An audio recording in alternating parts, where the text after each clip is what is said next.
거지 근성을 버리라는 거예요. 거지 근성. 누가 날 해줄까? 돈 제일 많이 깔고 있는 건 누구? 할머니, 할아버지들이 제일 많이 깔고 있는 거야. 근데 그거를 쓰는 방법을 모르는 것 뿐이죠. 이제 쓰는 방법을 배우세요. 자식 위에 쓰는 돈은 아낌없이 쓰건만은 부모 위에 쓰는 돈은 하나둘씩 따져보내. 자식들의 손을 잡고 외식함도 잡건만은 늙은 부모 위해서는 외출 한번 못하도다. 또 얘기하잖아. 애완동물 병이 나면 가축병원 달려간다. 내일 은행에 가갖고 잡히세요.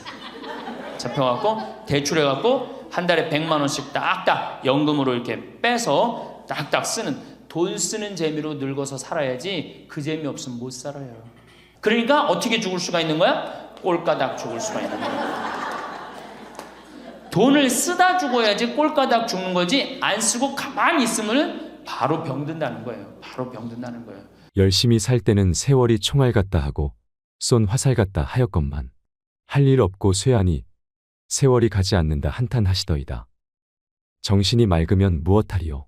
자식이 많은들 무엇하리요? 보고품만 더하더이다. 차라리 정신 놓아버린 저 할머니처럼 세월이 가는지 자식이 왔다 갔는지 애지중지하던 자식을 보아도 몰라보시고 그리움도 사랑도 다 기억에서 지워버렸으니 그저 천진난만하게도 하루 세끼 주는 밥과 간식만이 유일한 낙이더이다. 자식 10여 남매 있으면 무엇하리요? 이 한 몸 거할 곳 없더이다. 아들, 딸, 자식들 유명인사면 무엇하리요? 이 한 몸 갈 곳 없어 요양원까지 흘러 왔더이다. 허리띠 졸라매고 최고 학벌 자랑하며 고생도 보람으로 알고 자식 뒷바라지했던들 무엇하리요? 작디 작은 이 한 몸 인생 종착역인 이곳까지 멀고도 험하였으니 종착역에 벗은 많으나 마음 나눌 곳 없어 외롭더이다. 요양원에 갔더니 앞을 못 보는 사람, 듣지 못하는 사람 속에 맑은 정신은 더 외롭더이다. 치매로 정신을 망각함은 차라리 고통에서 벗어나는 유일한 방법인지도. 몸 쇠하고 정신 맑으면 무엇하리요? 괴로움만 더한 것을. 가는 마당의 야속함도 사랑도 그리움도 추억도 정신에서 모두 내려놓으니 차라리 마음이 홀가분할 뿐 모진 비바람 다 지나간 조용히 흐르는 저 호수 같은 잔잔한 마음으로 돌아갈 뿐인 것을. 사람이 늙어가는 모습은 똑같다고 합니다. 세월에 장사 없다고 몸도 오래 쓰니 고장이 자주 나는 게 당연하지요. 이 한 몸도 오랫동안 내 것이냥 잘 쓰고 있지만 결국엔 버리고 갈 것에 불과한 썩어갈 거죽에 불과한 것입니다. 다만 사는 동안 별 탈 없이 잘 쓰고 돌려주고 갔으면 좋겠다는 마음입니다. 욕심이 있다면 좋은 일을 많이 해서 혹여 이런 뜻이 하늘에 다다라 마지막 가는 순간까지 아무런 고통 없이 웃으며 갔으면 좋겠다는 것입니다. 어찌 이러한 복을 욕심부려 바라겠냐마는 평소에 건강식품 영양제를 부지런히 먹는 사람들도 늙어가는 모습은 결국은 그게 그것인 것 같습니다. 멀어지는 젊음을 놓지 않으려고 발버둥 치는 모습은 가여움마저 들게 하지요. 세월은 속일 수 없는 법입니다. 이런저런 수단을 붙들고 늘어져 봐야 가는 모습은 결국은 똑같습니다. 주름살 지우려 수술을 하고 화장을 진하게 해도 측은한 생각만 들게 할 뿐인 것을. 거죽 보수 공사에 괜한 돈 들이지 말고 있는 그대로 받아들이고 사는 것이 좋지 않을까요? 병이 들어오면 들어올 만하니까 들어오는 것이고 늙어가는 모습이야 오래 썼으니 어쩔 수 없고 다만 마음만 편하면 족할 것입니다. 편한 마음이 병을 멀리하는 것이고 아름답게 늙어가는 모습을 만들어줍니다. 여러분의 노후는 어떠신지요? 황혼역에 들어선 대다수의 사람들에게 닥쳐올 현실을 몸소 느끼고 계신가요? 어느덧 팔순 고개가 가까워오면 일주일이 하루 같다고 할까요? 나이 80이 되면 아무런 하는 일도 없이 무난 전화도 틈틈이 걸려오다가 어느 날부터인가 뚝 끊기고 맙니다. 아마 이럴 때 영락없는 노인임을 깨닫게 됩니다. 노인이 되어봐야 노인 세계를 확연히 볼 수 있습니다. 노인들의 삶도 가지가지입니다. 노선이 있는가 하면 노학이 있고 노동이 있는가 하면 노홍이 있고 노광이 있는가 하면 노고가 있고 노공이 있는가 하면 노추도 있습니다. 첫째, 노선입니다. 늙어가면서 신선처럼 사는 사람이지요. 이들은 사랑도 미움도 놓아버렸습니다. 성냄도 탐욕도 벗어버렸습니다. 선도 악도 다 털어버렸습니다. 삶에 아무런 걸림이 없습니다. 건너야 할 피안도 없고 올라야 할 천당도 없고 빠져버릴 지옥도 없습니다. 다만 무심히 자연 따라 돌아갈 뿐이지요. 둘째, 노학입니다. 늙어서 학처럼 고고하게 사는 것입니다. 이들은 심신이 건강하고 여유가 있어 나라 안팎을 수시로 돌아다니며 산청 경계를 유람하지요. 그러면서도 검소하여 천박하질 않습니다. 많은 벗들과 어울려 논일며 베풀고 아낌을 받지요. 또 틈나는 대로 갈고 닦아 학술 논문이며 문해 작품들을 펴내기도 합니다. 셋째, 노동입니다. 늙어서 동심으로 돌아가 청소년처럼 사는 사람들을 말합니다. 이들은 대학의 평생교육원이나 학원, 아니면 서원이나 노인대학에서 못다한 공부를 합니다. 식영주역 등 학문이며 서예며 정치 경제 상식이며 인터넷 카페에 열심히 들어갑니다. 수시로 동지들과 어울려 여행도 하고 노래며 춤도 추고 즐거운 여생을 보냅니다. 넷째, 노홍입니다. 문자 그대로 늙은이로 사는 사람을 말하지요. 집에서 손자들 봐주고 텅 빈 집을 지킵니다. 어쩌다 동네 노인정에 나가서 노인들과 화투를 치고 장기를 두기도 합니다. 형편만 되면 따로 나와 살아야지 하는 생각이 늘 머릿속에 맴돌면서 하루하루를 보냅니다. 다섯째, 노광입니다. 미친 사람처럼 사는 노인입니다. 함량 미달에 능력은 부족하고 주변의 존경도 못 받는 처지에 감투 욕심은 많아서 온갖 장을 도맡으려고 합니다. 돈이 생기는 곳이라면 체면 불과하고 파리처럼 달라붙지요. 권력의 끈앞풀이라도 잡아보려고 늙은 몸을 이끌고 끊임없이 여기저기 기웃거리는 사람을 말합니다. 여섯째, 노고입니다. 늙어가면서 아내나 남편을 잃고 외로운 삶을 보내는 사람입니다. 30대의 배우자는 기호식품 같다고 합니다. 40대의 배우자는 어느덧 없어서는 안 될 가재도구가 돼버립니다. 50대가 되면 배우자는 가보의 자리를 차지합니다. 60대의 배우자는 지방 문화재라고나 할까요? 그런데 70대가 되면 배우자는 국보의 위치에 올라 존중을 받게 됩니다. 그런 귀하고도 귀한 보물을 잃었으니 외롭고 쓸쓸할 수밖에 없지요. 일곱째, 노궁입니다. 늙어서 수중에 돈 한 푼 없는 사람입니다. 아침에 한술 뜨고 나면 집을 나와야 합니다. 갈 곳이라면 공원이나 광장뿐입니다. 점심은 무료 급식소에서 해결합니다. 석양이 되면 내키지 않는 발걸음을 돌려 집으로 들어갑니다. 며느리 눈치 슬슬 보며 밥술 좀 떠넣고 골방에 들어가 한숨 잡니다. 사는 게 괴롭지요. 여덟째, 노추입니다. 늙어서 추한 모습으로 사는 사람을 말합니다. 어쩌다 불치의 병을 얻어 다른 사람 도움 없이는 한시도 살 수 없는 못 죽어 생존하는 가련한 노인이지요. 어떻게 생각하시는지요? 지금 우리의 삶은 어느 곳에 해당될까요? 하늘은 짓지 않은 복을 내리지 않습니다. 만약 우리의 삶이 외롭고 고달프다면 내 생을 위해서라도 공덕을 쌓지 않으면 안 됩니다. 그러므로 원은 큰 데에 두고 공은 작은 데부터 짓는 것입니다. 그리고 대우에는 괴념치 말고 공덕 쌓기에만 힘을 쓰면 큰 공과 큰 대우가 돌아오게 마련입니다. 먼 길을 떠나는 사람은 많은 짐을 갖지 않는다고 합니다. 높은 정상에 오르기 위해서는 무거운 것들은 산 아래 남겨두는 법이지요. 황창현 신부님의 행복특강은 행복한 인생, 행복한 노후를 위한 지혜를 전합니다. 오늘 황창현 신부님의 행복특강을 통해 성공적인 노년을 위해 우리에게 꼭 필요한 것은 무엇인지 알아가는 시간이 되시길 바랍니다.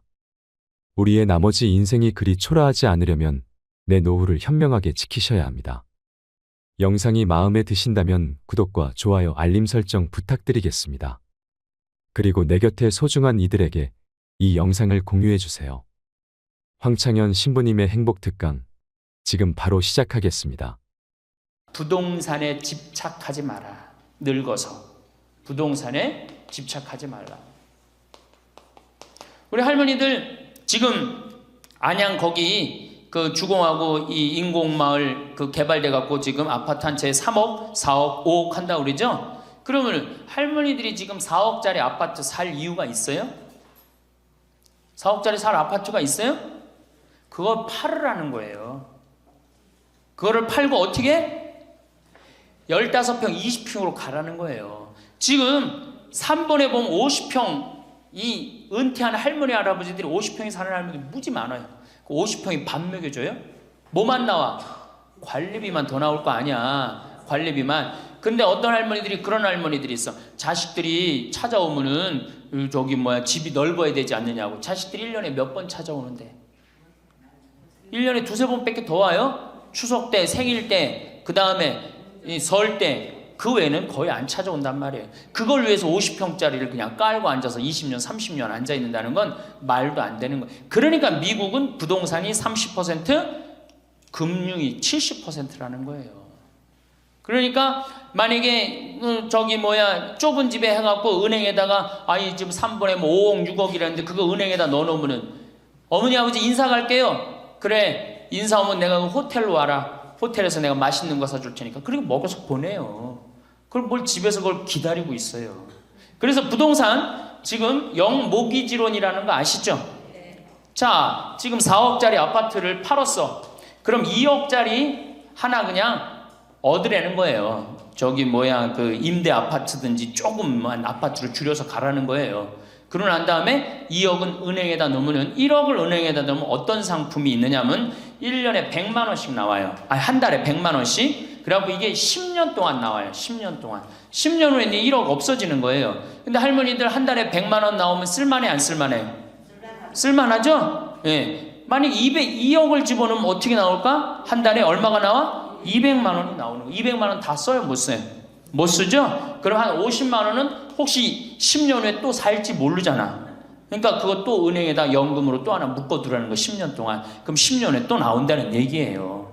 그렇게 해갖고 내가 이제 70에 집을 정리했어. 80이 됐는데 안 주고 그럼 90까지 나온단 말이에요. 이렇게 한 달에 150만 원 가지고 냉면 먹고 싶으면 냉면 먹으러 가고, 그 다음에 내가 다음 시간에 내일 얘기하겠지만은 수영장 다니고 헬스장 다니고 춤 배우러 다니고 경복궁 가고 창덕궁 가고 평창 놀러 오고 이렇게 살면은요 절대, 제가 성공적인 노하라고 미국에서 20년 동안 연구한 책 한 권을 다 읽었어요. 그랬더니 그렇게 사는 할머니, 할아버지들은 중간에 쓰러지는 법이 없다는 거예요. 96%가 건강하게 살다가 죽을 때 많이 고생해 한 달, 두 달이라는 거예요. 그러니까 어떻게 죽을 수가 있는 거야? 꼴까닥 죽을 수가 있는 거야. 돈을 쓰다 죽어야지 꼴까닥 죽는 거지, 안 쓰고 가만히 있으면 바로 병든다는 거예요. 바로 병든다는 거예요. 그러니까 우리 할머니들 어떻게 하셔야 돼? 부동산을 어떻게? 내일 어떻게? 내일 은행 가갖고 어떻게? 은행 가갖고 평가 받아갖고, 더 좋은 건 뭐냐? 이 집을 팔지 않고 더 좋은 건 그냥 영모기지론이라고 그러죠? 영모기지론. 은행에 갖다 맡기고 다 내가 죽을 때까지 돈이 나옵니다. 죽을 때까지 돈이 나오고 죽으면은 누가 갖고 가? 은행이 갖고 가는 거예요. 그러면은 우리 할머니들 아까 제가 말씀드렸죠? 재산이 나오면 반은 국가가 갖고 가고 반은 자식들이 싸워. 반은 써보지도 못하는 거야. 물론 이것도 못 써보는 거야. 근데 내가 이걸 전부 다 은행에다 맡겨갖고 요 자식 용돈 주고 싶으면, 아까 기브 앤 테이크 말씀드렸죠? 용돈 주고 싶으면 용돈 주고 먹고 싶으면 다 내가 쓰다가 나라 경제도 돌아가잖아. 500만 명이 이렇게 쓴다고 생각해봐. 경제 돌아갈 것 같아? 안 돌아갈 것 같아요? 잘 돌아가요. 쓰고 싶은 거 쓰고 하고 싶은 거 하고 다니고 싶은 거 다니고 다 하다가 죽으면 누가 갖고 가? 은행이 갖고 가는 거야. 자식도 안 싸우고 얼마나 좋아요. 그러니까 닭으로 잡아먹지 말고 뭘로 살아라? 달걀로 살아라. 그 다음에 부동산에 집착하지 말아라. 또 노년에 믿지 말라 원칙이 있어요. 노년에 뭘 믿지 마라? 첫 번째로 배우자를 믿지 말래. 남편을 믿지 말라 이거예요. 재산 관리를 어떻게 해야 돼? 노년에 공동으로 해야 돼요. 한번 어떤 할아버지가 어느 대학에 재산을 100억인가 할머니하고 상의도 안 하고 기증한 적 있죠? 저는 그거 바람직하지 않다고 생각해요. 혼자 번 거 아니잖아요. 같이 버는 거 아니야, 같이. 그러니까 할머니들 지금 재산 많은 재산은 아니겠지만은 그래도 재산 읽은 거 남편 혼자 읽었어요? 아니죠? 근데 남편이 할머니하고 상의도 없이 둘째 아들 보증 딱 써주고 왔어. 근데 그게 싹 날라가 버렸어. 그러면은 남편 보면 미워요, 안 미워요? 죽을 때까지 미운 거예요. 그건 삶하고 직접 연결되기 때문에. 그러니까 배우자를 믿으면 안 돼요. 제가 본당 신부할 때 농담 반 진담 반으로 항상 그래요. 마누라를 믿지 말아라. 그럼 할아버지들 와서 신부님 그래도 우리가 어떻게 살았는데 마누라가 내 돈을 해먹을 수가 있겠어요? 그건 가봐야 하는 겁니다. 가봐야 하는 겁니다. 그런데 제가 여기 이제 본당 신부 관두고 이제 평창에 와서 농사 짓고 사는데 할아버지 한 분이 내가 세례를 준 할아버지예요. 그 할아버지가 배 만드는 회사의 공장장이셨어요. 대단한 분이죠. 정말 멋있게 생기셔서 머리도 쫙 넘기고. 그런데 저한테 와갖고 나하고 얘기를 좀 하자고 그러더라고요. 그래서 얘기했더니 신부님이 교리하고 신부님이 강론할 때 마누라를 믿지 말고 자식을 믿지 말라고 그랬는데 제가 그 얘기 들었을 때 내가 이 가정을 위해서 평생을 노력했는데 나를 무시할 수 있을까 그런 생각을 했대요. 근데 당신이 은퇴하고 난 다음에 자식들 아파트 한 채씩 다 사주고 평생 배 만든다고 자식들은 서울에서 살지만 본인은 저 아래 가서 살았단 말이야. 너무너무 미안해갖고 이 아파트 이름도 부인 이름으로 해주고 부인한테 2억인가 3억인가 현찰로 줬대요. 그러니까 자기 가족인 걸 다 나눠준 거예요. 근데 그게 딱 나눠주고 나니까 부인이 이혼하자고 그랬대요. 이혼하자고. 정말로. 그래서 너무 놀랬대요. 왜 난 평생 당신 자식들 키우고 뒷바라지만 했는데 당신 평생 해고 싶은 대로 다 하고 이제 집에 들어와고 나보고 뒷바라지 하라는 거냐? 난 못한다. 그러더라는 거예요. 그래갖고 그러면 나 혼자 살 돈이라도 줘라. 그 돈을 내가 왜 주냐? 그 할아버지가 나한테 와서 울면서 얘기하는 거예요. 절대 배우자를 믿으면 안 돼. 우리 어머니가 한 6년 전인가 아버지가 이렇게 자식들이 용돈 주면 이렇게 통장에 돈을 모아두는 통장이 있어요. 한 500만 원인가 600만 원 모아졌는데 어머니가 꼬신 거예요. 70이 돼서 여보 우리 살면 얼마나 사냐. 우리 수의나 좀 하나 해두자. 당신 거 내 거 나중에 자식들 불편하지 않게. 그럼 우리 아버지 또 착하니까 이제 갚는다고 어머니가 뭐 3월인가 4월에 돈 나오는 게 있으니까 1월 달에 수의하자고. 그래갖고 아버지가 줬대요. 갚는다고 그래서. 지금도 아직도 안 갚았어요. 지금도. 이 마누라를 믿으면 안 돼요. 마누라를 믿으면.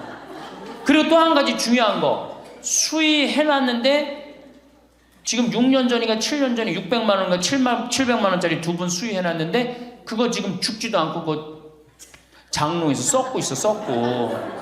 제발 그런 짓 하지 마세요. 수의는 왜 안 한? 내가 지금도 그래. 그 600만 원 거 갖고 먹는 거 사 먹었으면은 무지하게 사 먹었을 거야. 동네 할머니들 다 사주고 멋있게 살았을 거야. 그런데도 어떻게 죽지도 않을 거면서 그런 거 해도. 우리 어머니 아버지는 뭐 제가 이거 장담하는 건 좀 그랬지만 지금 근력으로는 최소한 10년은 더 사세요. 그러니까 20년 후에 죽을 수의를 이른에 해둔다는 게 말이 돼요? 안 되는 거지. 그러니까 우리 할머니들 외로우니까 동네에서 막 뭐 화장지도 주고 뭐 바가지도 주고 그냥 그리고 결정적으로 한 방에 싹 해가는 거 뭐 비싼 거 하나 다 그냥 사기당하고 그러는 거야. 참 그래서 공부해야 되는 거예요. 그래서 정규학교가 필요해야 되니까 4년제.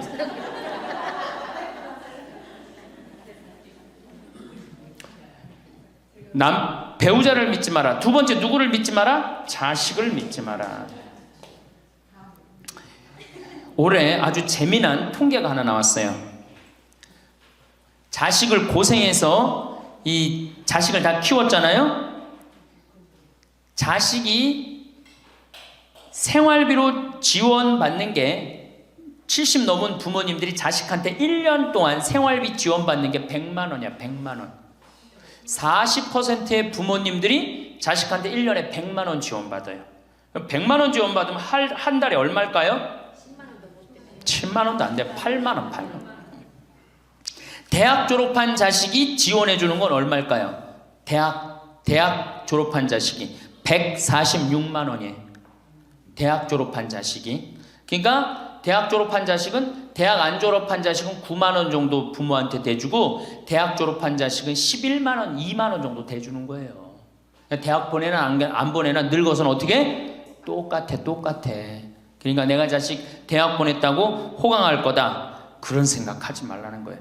자식들이 투자는 저희에게 맡기시고 당신은 인생에 투자하십시오. 딱 쪽박 차기 쉬운 얘기예요. 지금 시대가 어떤 시대인데. 그래서 노년은 투자하는 시기가 아니라 뭐 하는 시기야? 관리하는 시기예요. 투자하는 시기가 아니라 관리하는 시기야. 노년은. 그러니까 우리 할머니들은 내가 가지고 있는 걸 얼마나 관리하느냐에 따라서 삶이 결정돼요. 그리고 이 투자라는 거 재미난 얘기 하나 해줄게요. 또 자, 미국이 Invest Bank라고 그래요. IB 은행이라고 그래요. 투자 은행이라고 그래. 미국 놈들이 우리나라 IMF 터졌을 때 자기네들 은행에서 투자 막 해갖고 우리나라 거 다 싼 값으로 다 사갔죠? 그 놈들 지금 어떻게 됐어요? 지금 미국이 어떤 꼴 나요? 10년 전 우리나라 꼴 똑같이 나갖고 나라 도산하게 생겼어요. 미국이. 투자라는 건 위험한 거예요. 투자라는 건. 이게 자본주의가 결코 좋은 게 아니에요. 자본주의가. 이 도둑놈들이지. 돈 모아갖고 가난한 거 뺏어갖고 열심히 일궈놓은 거 다 뺏어가고 이게 현대 자본주의야. 좀 어려운 얘기하면 신자유주의라는 거야. 이건 뭐 알 필요도 없지만 하여튼 굉장히 나쁜 거예요. 미국 놈들이 주장했던 거고 누가 반대한 거야? 요한 바오로 2세 교황님이 철저하게 반대하고 지금 베네딕토 16세 교황님도 철저하게 반대한 게 바로 신자유주의예요. 신자유주의라는 게 뭐냐? 미국에 돈 많은 놈들이 우리나라 회사 살 수 있는 거. 그게 신자유주의예요. 그러니까 이 벽을 없앤 거예요. 나라의 벽을 없애갖고. 그런데 그 놈들이 투자한 놈들이 지금 어떻게 됐어? 쫄딱 망하게 생긴 거예요.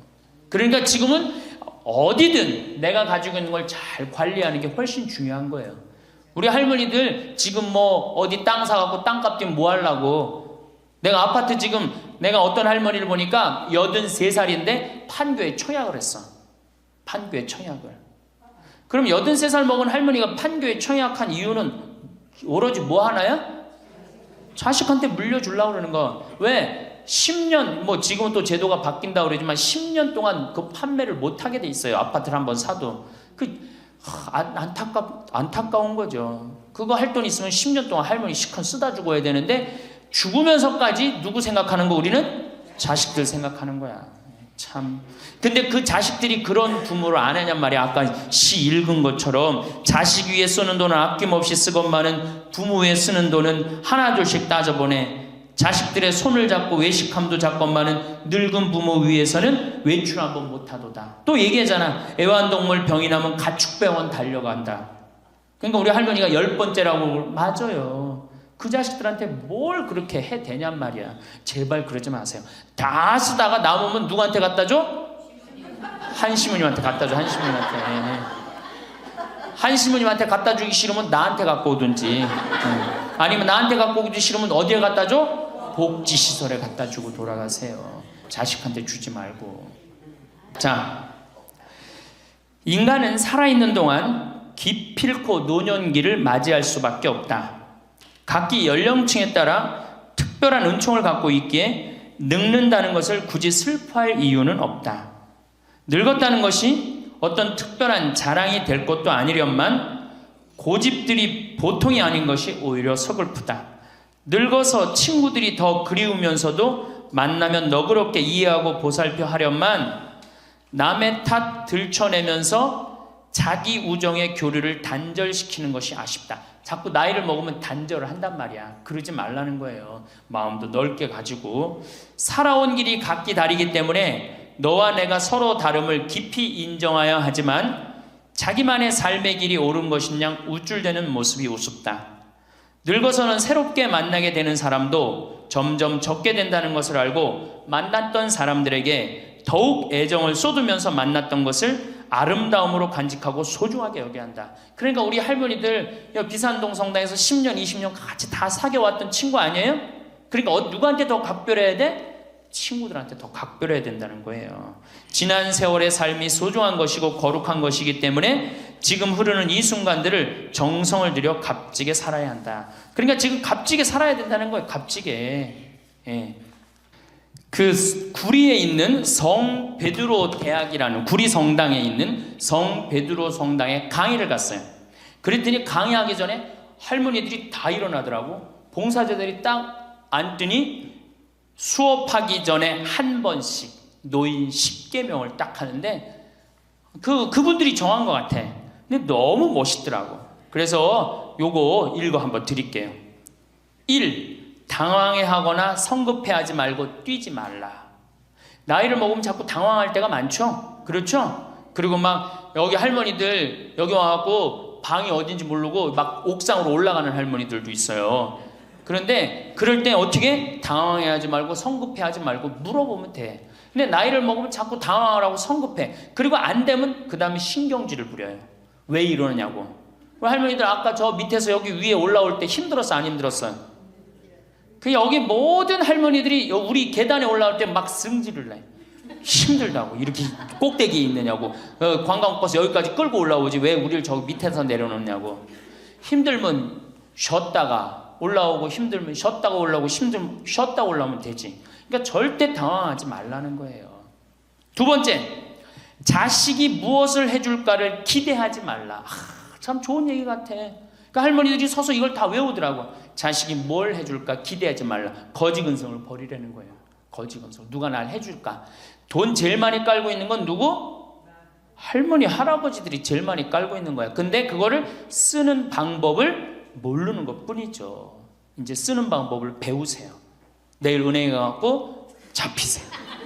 잡혀갖고 대출해갖고 한 달에 100만 원씩 딱딱 연금으로 이렇게 빼서 딱딱 쓰는, 돈 쓰는 재미로 늙어서 살아야지 그 재미 없으면 못 살아요. 세 번째, 고집 부리지 말라. 고집 부리지 말라. 60년 70년 살아온 가닥이 있잖아요. 그렇죠? 그러니까 그 경험을 절대 포기하지 않는 거예요. 그러니까 새로운 걸 안 받아들이는 거지. 고집 피는 할머니들 많죠. 네 번째, 시샘하지 마라. 왜 이렇게 또 욕심이 많어? 나이 먹으면 그냥 옆집 할망구가 뭐 아들이 와서 뭐 했다고 그러면 그냥 속에서 그냥 부글부글 끓죠. 시샘하지 말라. 다섯 번째, 공치사하지 말라. 이것도 참 좋은 것 같아. 공치사. 내가 니네들 어떻게 키웠는데, 내가 니네들 어떻게 키웠는데, 아플 때 업어서 밤에 이 약국에 달려가고 막 두들겨갖고 내가 너를 어떻게 키웠는데. 그냥 대동아 전쟁부터 뭐 그렇게 할 얘기가 많아. 얘기만 하면 그냥 대동아 전쟁에 시집와갖고 고생한 얘기, 6.25 전쟁 때 피난 간 얘기, 전쟁 끝나고 나는데 똥구멍이 찢어지게 가난한 게 고생한 얘기, 그냥 줄줄이 그냥. 어떤 할머니는 비산동에 있었던 그 할머니는 아마 돌아가셨을 거야. 굉장히 나이 먹은 할머니인데 고해소에 들어오면요 3공학에 잘못한 거, 4공화국에 잘못한 거, 5공화국에 공화국별로 죄를 고백해요. 그런데 이 할머니는 죄의 본질은 뭐야? 이렇게 힘들게 내가 살아왔는데, 내가 자식 하나를 키웠는데 이 자식이 너무너무 속을 썩여갖고 지난주 너무 속상해갖고 줄미살 빠진 거야. 죄는 줄미살 빠진 건데 이 줄미살 빠지는 과정을 3공화국부터 설명을 해야 돼. 3공화국, 4공화국, 5공화국. 그런데 다음에 또 고해성사 보면 신부님 내가 3공화국 때, 4공화국 때, 5공화국 때 꼭 얘기를 해요. 변함없이 1년 365일 고해성사 들어오면 내가 외워. 그래. 저 할머니가 하면 그래 3공화국 때 뭐 이승만 때 뭐 똑같이 해요. 다 외워 내가 끝까지. 그러지 마세요. 공치사하지 말라는 거야. 내가 옛날에 너희들을 어떻게 키웠는데. 애들은 뭘로 들어? 그 잔소리로 들리는 거예요. 잔소리로. 그리고 과거를 얘기하는 건 불행한 거예요. 미래를 얘기해야 돼요. 미국에 할머니 한 분이 99살에 대학을 들어갔어요. 경영학과를 들어갔어요. 102살에 졸업한대요.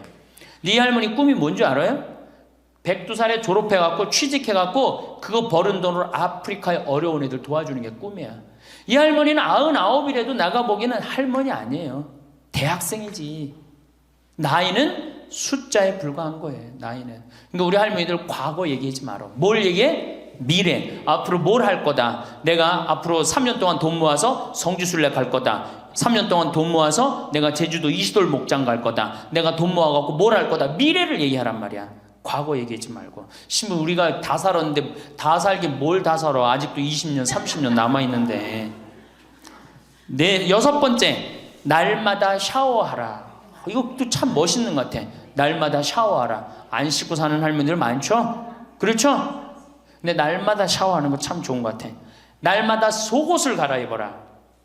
그렇죠? 그러니까 항상 깨끗하게 살라는 거예요. 항상 깨끗한 옷, 이쁜 한복 이런 것도 입고 곱게 좀 있으라는 거야. 맨날 이건 뭐 몸빼바지 비슷한 거 입고 그냥 돌아다니지 말고 파마도 좀 이쁘게 하고. 그러니까 내가 항상 하는 얘기 아니야. 여기 온 할머니들 지금 딸이 있는지 아들이 있는지 금방 구분이 돼. 아들만 있는 할머니는 어때? 파마를 어떻게 하고 와? 철모 뒤집어 쓴 것처럼 해고 와요. 아들만 있는 할머니들 몇 있어 지금 그런 할머니들. 예. 자기 아들은 엄마가 파마를 철모 뒤집어 쓴 거 했든지 뭐 했든지 관심 없어요. 딸이나 돼야지 엄마 그 좀 염색도 좀 하고 웨이브도 좀 이렇게 주고 그러라고 그러지. 이 여덟 번째, 많이 듣고 조금만 말하라. 많이 듣고 많이 들으라는 거는 공부하라는 얘기예요. 공부. 제가 내일 이제 그 얘기는 드릴 거예요. 그 다음에 아홉 번째, 많이 움직이고 많이 걸어라. 이 굉장히 중요해요. 나이 먹으면 자꾸 근육이 땡기기 때문에 걷고 싶어, 안 걷고 싶어요? 안 걷고 싶죠? 그러니까 안 걷고 싶으니까 그냥 집에서 참 쪼그리고 앉아 있어. 쪼그리고 앉아 있으면 굳는 거예요. 그대로 굳어버리는 거예요. 쪼그리고 앉아 있으면. 그러니까 가능한 한 많이 걸으라는 거야. 그러니까 성당 평일 미사 열심히 다니세요. 그냥 다닐 수 있을 때까지 다니시는 게 좋은 거예요. 그러니까 우리 할머니들은 지금 이 나이에 비산동 성당에 어르신 성경대학 나와서 배우지, 평일 미사 나오지, 성경대학 나오면 밥 주지, 친구 있지. 아, 하느님 믿어서 받는 은총이 어때요? 정말 엄청난 거예요. 그런데 하느님한테 죽을 때 안 바치고 죽고 누구한테 주고 죽으려고 그래? 외국에 신앙이 깊은 사람들은요, 죽을 때 다 교회에 기증하고 죽어요. 신앙이 깊은 사람들은 자식한테 물려준다는 생각이 없어요. 우리나라처럼 이렇게 자식한테 매이는 나라가 없어요. 열 번째, 이게 이제 그 얘기를 딱 해내. 욕심을 줄이고 나누어 주어라. 욕심을 줄이고 나누어 주어라. 계속 나눠 주고 이제 얼마 안 남았는데 뭘 그렇게 끌어안아? 계속 나눠 주라는 거예요. 계속. 그래서 이게 우리 할머니들, 제가 우리 할머니들 보면은 어디 잔치집에 가면은 뭐부터 챙겨? 음식 싸가려고 그러죠? 욕심 피는 거예요. 음식 싸가려고 그러고 하나라도 더 가져가려고 그러고. 아니 지금 가지고 있는 거 고아원에 떡 한 번 갖다 주고 무료양론에 밥 한 번 더 갖다 주는 게 지금 급선무지. 내가 싸갖고 가갖고 그거 다 상한 거 뭐 하려고 먹어. 그러니까 우리 할머니들 어르신 성경대학에 전심 줘요 안 줘요? 주죠? 1년에 보통 며칠 정도 얻어먹어요? 한 40일? 한 달에 4번 정도 먹으니까 방학 있고 그러면 한 40일 정도 얻어먹죠? 40일 얻어먹으면은 양로원에, 무료 양로원에 가서 밥 한 끼 대접해야 될 거 아니야. 어르신 성경대학이 먹고 땡! 그렇지? 먹고 땡이죠? 그러니 이게 이게 하느님의 자식이 아닌 거지. 껍데기만 자식인 거죠. 이제 어떻게? 욕심을 줄이고 나누어 주어라. 난 이 구리성당 그 성베드로 대학에서 일어나고 이걸 외우는데 멋있더라고요. 그러니까 우리 할머니들도 이렇게 노년을 멋있게 사세요. 그렇게 사셔야 된다는 거예요. 제발 자식 걱정하지 말고. 감사합니다. 여러분, 황창현 신부님의 행복 특강이 어떠셨나요? 늙어서는 돈 쓰는 재미로 살아야 꼴까닥 죽을 수 있다는 말이 참 감명 깊었는데요. 부동산에 집착하지 말라는 현실적인 조언도 좋았습니다. 노년에 믿지 말아야 하는 것 2가지. 배우자와 자식 이야기는 어떻게 들으셨나요? 예전에 어떤 할아버지가 할머니하고 상의도 안 하고 대학에 재산을 몇백억 기증했다는 사연은 제가 뉴스에서 본 적이 있는데요. 이런 분들 때문에 노년에 배우자를 믿지 말라는 말이 나오는 것 같습니다. 어쨌든 평생을 함께 살며 모아온 재산은 부부의 공동 소유인데 이 할아버지처럼 막무가내로 혼자 기부를 결정하는 것은 옳지 않다는 생각이 듭니다. 황창현 신부님도 그것은 바람직하지 않다고 말씀하시는데요. 노후의 재산 관리는 공동으로 해야 하는 것이 당연하다고 생각합니다. 70 넘은 부모님들이 자식한테 1년 동안 받는 용돈의 액수는 정말 놀랐습니다. 40%의 부모님들이 자식한테 1년에 100만 원도 지원받지 못하는 것이 현실이라고 하는데요. 자식한테 한 달에 10만 원도 안 되는 용돈을 받아서 어떻게 노후 보장이 될까요? 그러니 이제는 스스로 건사해야 합니다. 자식에게 부양을 기대할 수 없다는 것을 인정해야 합니다. 자식에게 내 노후를 맡기지 마세요. 자식에게 올인하다가 쪽박차는 부모님들이 많습니다. 황창현 신부님의 말처럼 노년은 자식에게 투자하는 시기가 아니라 내가 가진 것을 관리하는 시기입니다. 요즘 노인들 사이에서 우스갯소리로 회자되는 노인 10계명을 말씀드리고 싶은데요. 노인 10계명은 노인이 최소한 지켜야 할 10가지 도덕적 계율입니다.